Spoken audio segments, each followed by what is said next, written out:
a day of darkness and gloominess, says the prophet, Joel chapter 2, verses 1 to 2.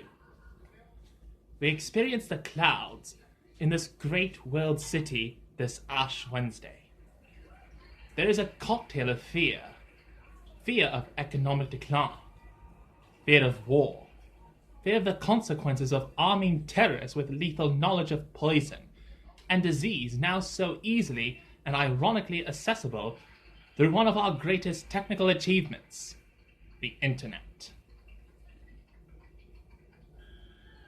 The fear is concealed, of course, by a hectic lifestyle, which also suppresses a fear of death itself in living faster and faster in the vain hope that we shall get more out of this short life. The fear grows in proportion to our not confronting it.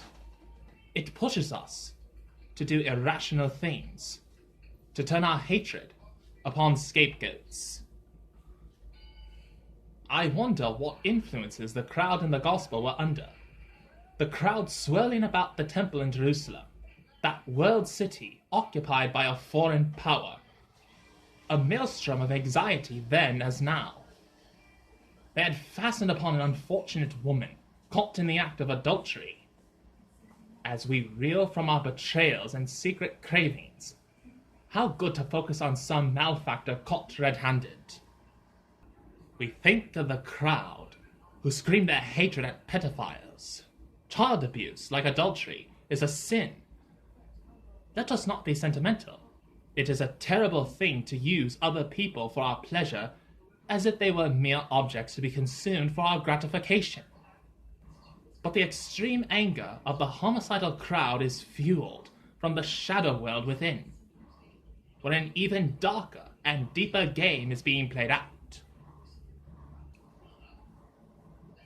The tempest breaks on Jesus Christ. Come on, Jesus. The law says this woman ought to be stoned to death. What does he do? He stoops down, and with his finger writes upon the ground. He disengages from the tempest. He bows down and offers a healthy pause.